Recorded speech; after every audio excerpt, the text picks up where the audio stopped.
வணக்கம். நான் டாக்டர் அருள்பதி முருகேசன். இன்னைக்கு பார்த்தீங்கன்னா, நம்ம பனை மரத்தோட நுங்க பத்தி பார்க்கலாம்.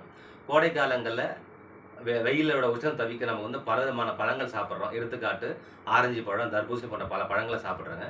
அதில ஸ்பெசிஃபிக்கா பார்த்தீங்கன்னா, பனை மரத்தோட நுங்கோட பங்கு என்னன்றத பார்க்கலாம்.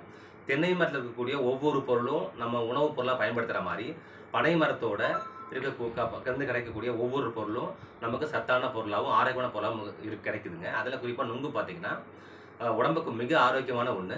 கோடை காலத்தில இந்த நுங்க சாப்பிடுறது மூலம் என்னென்ன நமக்கு பெனிஃபிட் கிடைக்குதுன்னு பார்க்கலாங்க. ஸோ நுங்குல என்ன இருக்குன்னு பார்த்தீங்கன்னா, 2% புரதச்சத்தும், 10லேருந்து 11% சர்க்கரை சத்து இருக்கு. அது மட்டும் இல்லாம கால்சியம், பாஸ்பரஸ், பி காம்ப்ளெக்ஸ் இருக்கக்கூடிய ரிபோஃப்ளோவின், தயமின் போன்ற சத்துக்கள் அடங்கியிருக்குங்க. நுங்க அம்மை போட்டவங்க நுங்கு சாப்பிட்டாங்கன்னா, அந்த உடல் உஷ்ணம் குறைஞ்சு சீக்கிரமா அம்மை சரியாயிடும். அது மட்டும் இல்லாம கோடை காலம் வரக்கூடிய வேர்வை குருக்கள் இருக்கு இல்லையா, அந்த வேர்வை குருக்கள் இருக்கிறவங்களுக்கு என்ன பண்ணலாம், அந்த நுங்குல இருக்கக்கூடிய அந்த நீரை மேலே தடவுறது மூலமாக, உள்ளுக்கு சாப்பிட்றது மூலமாக வேர்வை சரி பண்ணலாம். அது மட்டும் இல்லாமல் நுங்கு தொடர்ச்சியாக சாப்பிட்றது மூலமாக சின்ன சின்ன வயிற்று புண்ணெல்லாம், அதாவது ஆரம்ப நிலை அல்சர்லாம் சரியாகும். சிறுநீர் பெருக்கியாகவும் செயல்படுங்க. இப்போ கோடை காலங்கள்லாம் பார்த்தீங்கன்னா நீர் கடுப்பு அதிகமாக இருக்கும் உஷ்ணத்தினால. ஸோ நீங்கள் நுங்கை தொடர்ச்சியாக சாப்பிட்றது மூலமாக அந்த நீர் கடுப்புன்ற இதை சரி பண்ண முடியும்.